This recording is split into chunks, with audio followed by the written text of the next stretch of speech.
Alright guys, welcome to the video. As you can see, we're back in my dorm room, so not the kind of video I was doing the last few times where I was in the gym, live action. I've been enjoying those, but I want to take it back to this video. So guys, today is going to be another one of those videos where it's less about my direct training and it's more about me trying to impart some wisdom, some stuff that I've learned. I'm no expert, but figure I might as well give a little bit of knowledge because, you know, this one topic is one thing that I feel like a lot of people could gain from, and it is the biggest mistake probably that I see people making when doing the sumo deadlift. It could be for a lot of reasons. You could come from a conventional background where it's a rip and grip,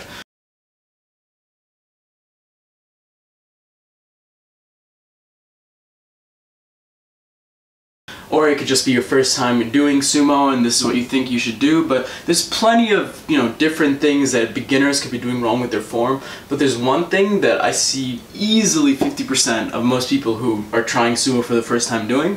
Thought I'd address it today. Now, I'm going to still be having training footage going over this, just to let you know. It's a 2x4 with 410 paused on deadlifts, a set of 4 back off with 365 paused, and then some pause squats with 320, but that's not the point of this video. But I will be using that to demonstrate what I'm going to be showing, but that's not the point. The point is that I want to be talking more and just using that as filler, as B-roll, I guess. But anyway guys, so let me just lay it to you straight. The number one thing that I see that a bunch of beginners who are first trying sumo out, the number one thing that I see them doing wrong is the way that they're taking the bar off the ground. That means the way they're initiating the lift.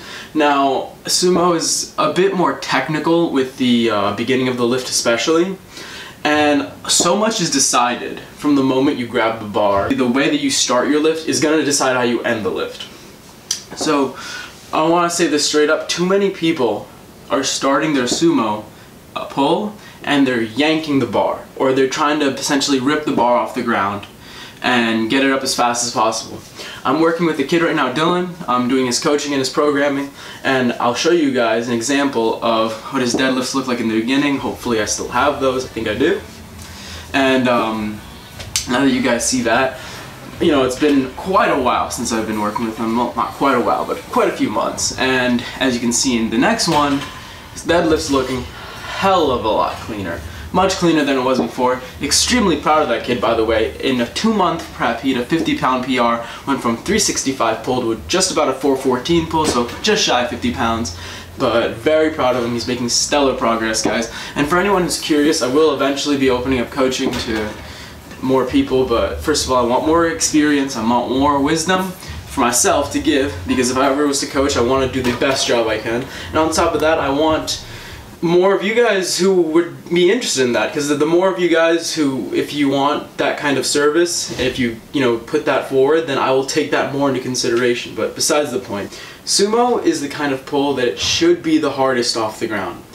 Once you get it off the ground, it should be much easier as you go up. Now, like, what you should be doing is being very, very patient off the ground. If you guys have seen, I'm sure that a few of the clips from my pause deadlifts came up. Even though it looks like it's coming off the ground at a decent speed, and it is, because once I break the floor, I usually, like I said, it's much easier. But if you guys look closely, I'm very patient with the lift, and it's not like I'm spending an eternity tugging the bar up slowly. You know, you're supposed to work at a decent pace. But if you guys look, I'm very caring with my setup, and I try my best to really not just yank it up, but actually drive up. And that's something that I have to say that pause deadlifts help teach me a lot, which is why I incorporate them a lot in my control block. But you guys can see very, very clearly that when the bar starts coming off the ground, it's a very, very controlled movement. You know, it has to come from the legs and not just be a yank from the back, because I've seen plenty of kids get the bar up off the ground and then all of a sudden, for some reason, even though you're doing sumo, they can't actually lock it out, which is a terrible situation. It's very rare that people can't break it off the ground, or sorry, do break it off the ground and then can't lock it out at all if you're doing the lift correctly. I'm sure there's examples of it, but I'm saying it's much more rare than the vice versa situation. So you have to be patient off the ground, you need to be driving through. And to give you guys a cue that helps me out a lot is that I feel that when the bar comes off the ground is when my forces are, you know, at the right balance, when I'm pulling and driving correctly. So it feels like to me that my shin, when the bar is against my shin, feels like I'm pulling it into my shin. It doesn't feel like it's coming straight off the ground. It feels like it's going into my shin, and it just happens to also be driving up. That's because of the fact that the drive upwards is coming from my legs, because I am, you know, when you're sumoing correctly, you should be driving hella hard with your legs. But that you know, that drive backwards into the shin is also my back working into it. It's that double play, alright? So you need to be wary of that. I wanted to say this, guys. I wanted to make this video because I see so many people in the gym who are, you know, new, and it's not to their discredit. You know, someone might not teach you, but it's just an automatic impulse that, you know, I need to get this weight off the ground. Or, you know, some people, maybe you're lifting with more of an egotistical sense. I'm not trying to be mean or anything, but, you know, a lot of people when they first start lifting, they overshoot, you know, RPEs. They think that this will be easier than it actually is, and just because the fact you can lift the weight doesn't necessarily mean you're lifting it in a way that's healthy for you. And I'm not going to act like I haven't been in that situation before. There's definitely been plenty of situations, videos you can look at in the past that I've posted, where, you know, my form breaks down and I sacrifice a little bit of form to get the rep.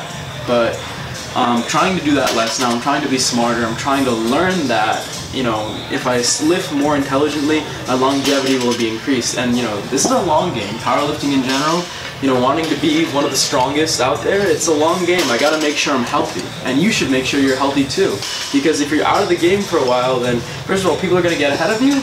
And not just that, it just sucks. So like, why would you want to do that? So this is like a tip out for all of you beginners out there. Be patient with the lift, alright? The gains will come if you lift in a consistent motor pattern and you do that same thing over and over again. I promise you the gains will come. Just be consistent with it, be patient, and drive off the ground. You'll gain more out of the exercise first of all.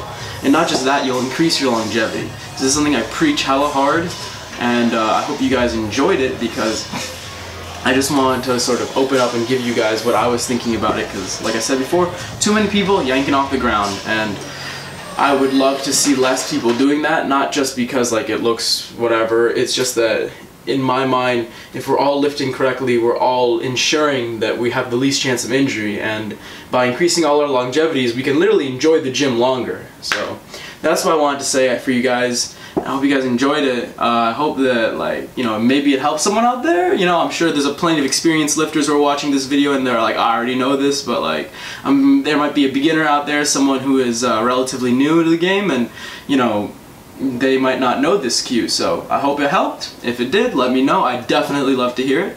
Without further ado, I'm gonna sign off right now, and I hope you guys are okay with the relative lack of frequency. I'm uploading about 2 times per week right now because I'm trying to focus on the quality of the content. Not just that, honestly, being in school, trying to do videos, it's a little hard, so I'd rather make sure my videos are, as, you know, up to a certain standard than pump out like 4 videos a week. And like, because I spend a lot of time making my videos, that would be very difficult for me unless I was to literally drop the quality. So like I said, guys, I'm gonna stop rambling now. I've been talking for a while, I'm sure. So I hope you guys enjoyed this video for the 6th time or whatever. And thank you so much for watching. You know I appreciate it. It means so much to me. See you guys all in the next video. Let's make some fucking gains. And let's go to nationals. Fucking peace.